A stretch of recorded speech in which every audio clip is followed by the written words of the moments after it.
Talibé, on enchaîne avec cette création, la création d'un Prytanée militaire en Guinée. C'est officiel, le colonel en a décidé ainsi. L'annonce avait été faite il y a quelques semaines en Conseil des ministres.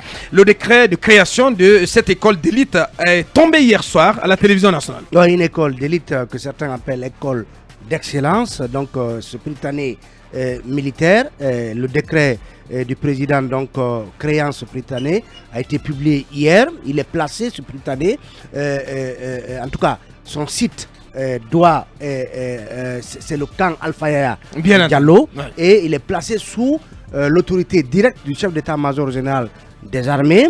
Et ce Prytanée militaire, comme on l'expliquait dans le compte rendu du Conseil des ministres, va être en tout cas un établissement militaire qui va recevoir les meilleurs du pays, notamment ceux de nos enfants qui auront été admis à l'entrée en septième année. Donc les meilleurs vont être récupérés, inscrits à cette école. En tout cas, c'est entre autres des détails donnés lors dans ce donc la première promotion, il faut le préciser, sera constituée des premiers de chaque préfecture à l'entrée en septième année. Donc ça fait 33 premiers des 33 préfectures, et les 5 premiers donc à l'entrée en septième année des 5 communes et de l'île des Cassa. Oui, parce que ça fait des 6 communes. Ça fait, oui, des 6 communes. Voilà, donc ça vous fait 30 à Conakry, plus 33, donc ça vous fait 63. Donc la première promotion sera constituée des 163 meilleurs de l'entrée en septième année. Donc même si ce n'est pas leur choix, ils vont aller à l'école Prytanée. Non, mais les instructions ont été données pour que ces enfants soient acheminés sur Conakry. Oui, mais il faut avoir le consentement des parents avant qu'ils ne partent. C'est l'État. Oui, on ne peut pas imposer une école Prytanée à un enfant qui ne veut pas faire de l'armée. Tout ça, c'est des détails. Non, quel est l'enfant guinéen qui ne souhaiterait pas aujourd'hui? Non, mais c'est une école d'élite, mon Oui, c'est une école d'élite. C'est un privilège d'aller à... Voilà. Parce que vous êtes entièrement pris en charge. Logé, nourri, non, je comprends. Mais est-ce qu'un parent souhaiterait accepter que son fils parte dans cette école? Moi, par exemple, je ne souhaiterais pas que mon fils parte. Je sors d'autres projets pour mon fils. Oui, c'est comme ça. Oui, il a raison. Donc il faut demander le consentement des parents. Il ne faut pas inscrire les élèves. Il n'a pas raison. Parce que c'est une école d'élite. Il peut avoir raison par rapport. Non. Mohamed, tu as le choix de ce que tu vas faire, tes enfants ont le choix de ce qu'ils doivent faire. Oui. C'est ça la liberté. Allez-y, les enfants sont libres de choisir. Ces enfants sont libres de choisir ce qu'ils veulent. En septième année, l'enfant n'a pas cette capacité de choisir. De discernement. L'enfant a un rêve. Merci. Qu'il faudra réaliser. Allez-y, Mamarija. Cabinet pour en terminer. La Guinée a besoin de former une armée d'élite. Donc, disons que ce sont les bases. Ça commence comme ça parce que les Prytanées, ça existe dans d'autres pays. D'abord, comme en Côte d'Ivoire. Au Mali aussi.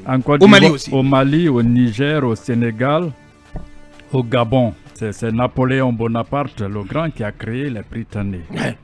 Donc, en Afrique, ça existe dans ces pays. En Côte d'Ivoire, c'est l'EMPT, l'école militaire préparatoire technique. Au départ, qu'on appelait l'école des enfants des troupes, dont est ici Lansana Conté, le président de la deuxième République. Les MPT, ce sont les meilleurs qui y vont. Parce qu'en Côte d'Ivoire, déjà, quand vous êtes admis, au CM2, c'est-à-dire la 6e année pour la 7e, comme on dit ici, on vous dispatche dans des écoles. Tu peux quitter aller à Abidjan, ainsi de suite. Maintenant, on prend là-bas des meilleurs, on envoie dans d'autres régions, dans cette école. Dans cette école d'élite, parce que, comme Akumba, qui connaît bien les États-Unis, l'armée doit être constituée des plus brillants, des plus grands cerveaux. Parce que toutes les inventions que vous voyez, Internet et autres, c'est leur création. Donc, si ici, l'armée, c'est pour aller tirer, c'est payer sur la bête, mais il faut qu'on change maintenant des registres. Merci, voilà qui est bien dit. Allez-y, cabinet.